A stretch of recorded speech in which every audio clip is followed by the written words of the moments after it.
Learning objectives.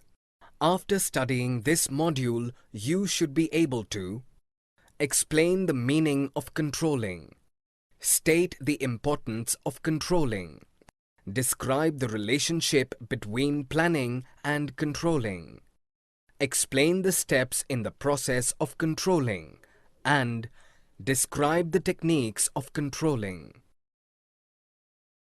Case study of controlling concept. Toyota is one of the world's largest automobile manufacturers, selling over 9 million models in 2006 on all 5 continents. A top 10 Fortune Global 500 enterprise, Toyota ranks among the world's leading global corporations and is proud to be the most admired automaker. The basic factor which enabled the company to acquire this position is its quality control measures. The foundation of the everyday operation in Toyota production system is standardized work, standardized procedures that regulate every single work step in the entire process of producing an automobile. Setting standards. They established a specified standard for their products. Then record product defects, figure out why they happened, work diligently to fix them, track how quality improved, and then keep refining the process until it was done right. Fixing the standards, analyzing the performance, finding the errors, and rectifying it are the basic processes behind Toyota's quality control process. In management, the sum of all these processes constitutes the great concept of controlling. Meaning, from the above case, it is very clear that controlling is an inevitable function of an organization and decides its existence and future.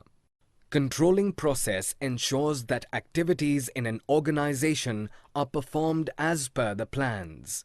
Controlling also ensures that an organization's resources are being used effectively and efficiently for the achievement of predetermined goals.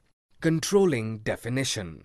In the words of Kuntz and O'Donnell, managerial control implies the measurement of accomplishment against the standard and the correction of deviations to assure attainment of objectives according to plans. Importance of controlling. Controlling is an indispensable function of management. If an organization is not implementing a proper control system, its plans can remain plans only, and the result will be failure. A good control system helps an organization in the following ways. Accomplishing organizational goals. There is a direct relation with controlling function and attainment of its goals. It measures progress towards the organizational goals and brings to light the deviations, if any. If there is a deviation from the plans, proper corrective actions can be taken to achieve the goals. Judging the accuracy of standards. Each organization has its own accuracy levels and standards set. An efficient control system keeps a careful check on the changes taking place in the organization and in the environment.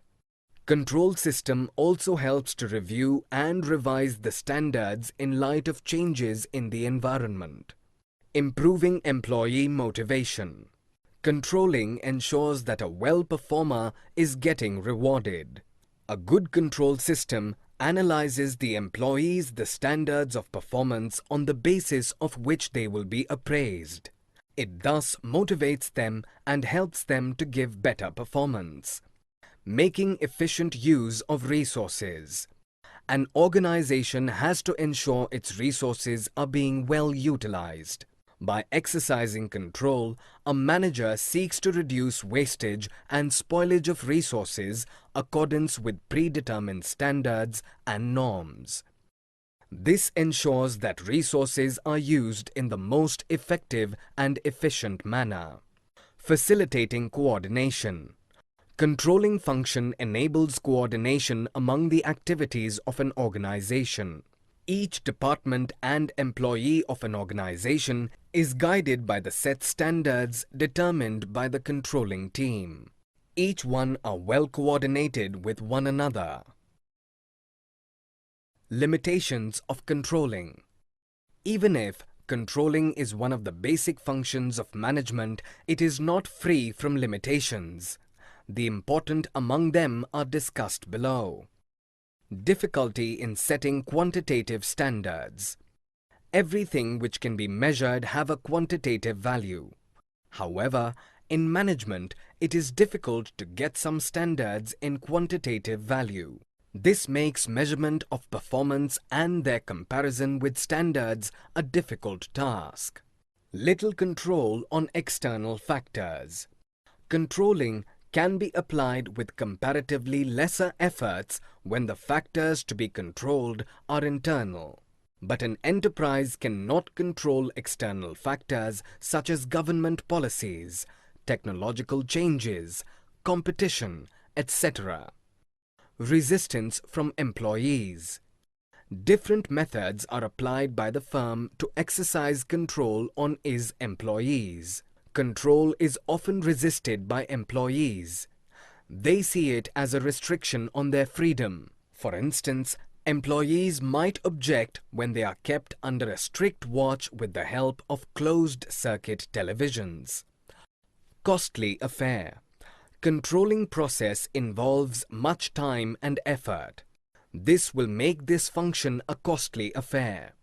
A small enterprise cannot afford to install an expensive control system. It cannot justify the expenses involved.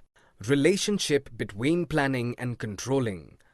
Planning and controlling are said to be the inseparable twins of management. A control system ensures the existence of certain standards. These set standards act as the basis for executing the controlling function. However, these predetermined standards are set by the planning authority of an organization. Once a plan is made, the role of controlling begins to ensure that everything is functioning in accordance with the plans made. Hence, we can say that planning put the basis for controlling and controlling ensures plans are executed. Controlling process.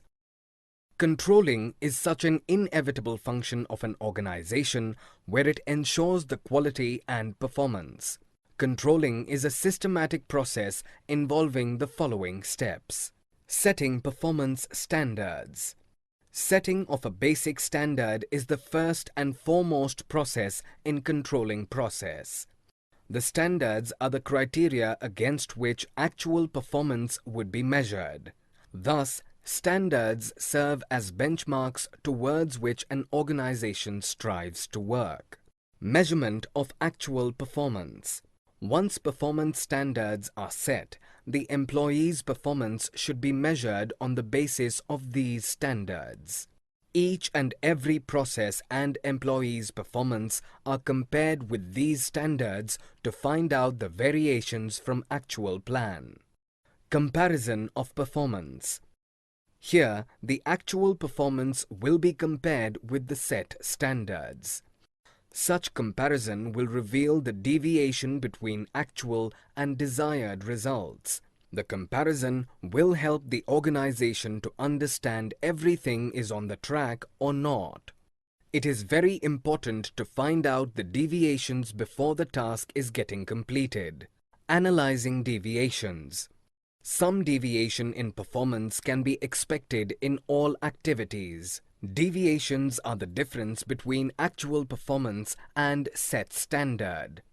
It can happen in general conditions because we cannot expect 100% outcome in any situations. However, the important part is that to rectify it and analyze where the business is lagging.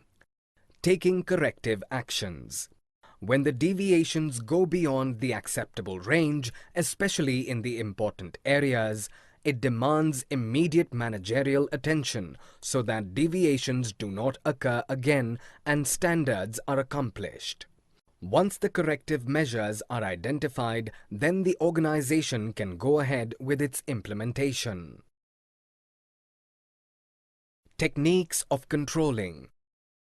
Techniques for managerial control may be divided into traditional methods and modern techniques. Traditional methods. Traditional techniques are those which have been used by the companies for a long time now, which includes personal observation, statistical reports, break-even analysis, budgetary control, etc. Personal observation. Under this method, the supervisor directly observes his subordinates and evaluates his performance. Personal observation enables the manager to collect first-hand information. This method creates a psychological pressure on the employees to perform well, as they are aware that they are being observed personally on their job. Statistical reports. Employees' performance details are to be presented here in the form of averages, percentages, ratios, correlation, etc. These statistical data are presented to the managers regarding performance of the organization in various areas. These information can be used to have a decision while making employee-related decisions. Break-even analysis. Break-even point is the point where the cost equals the profit. Break-even analysis is a technique used by managers to study the relationship between costs, volume and profits. Break-even analysis helps the organization to find out the probable profit and losses at different levels of activity. Budgetary control. Under budgetary control, all operations are planned in advance and the plans are expressed in terms of numerical analysis. These budgets serves as the basics or set standards and actual results are compared with budgetary standards. This comparison helps to find out the deviations. If any deviations are found, corrective actions will be taken. Modern techniques. Modern techniques are the methods used in the present-day business which involves ratio analysis, accounting, PERT analysis, and management auditing. Return on investment. Return on investment, ROI, is a useful technique to measure the organization's performance. It helps to analyze whether the investment is providing a reasonable return or not. ROI can be used to measure overall performance of an organization or of its individual departments or divisions. Ratio analysis. Ratio analysis refers to analysis of financial statements through computation of ratios. The most important ratios used for analysis are liquidity ratio, solvency ratio, profitability ratio, debt-equity ratio, etc. Management audit. Management audit refers to systematic appraisal of the overall performance of the management of an organization. The purpose is to review the efficiency and effectiveness of management and workers to ensure that the organization is moving towards its goals. PERT and CPM. PERT, Program Evaluation and Review Technique, and CPM, Critical Path Method, are important network techniques useful in planning and controlling.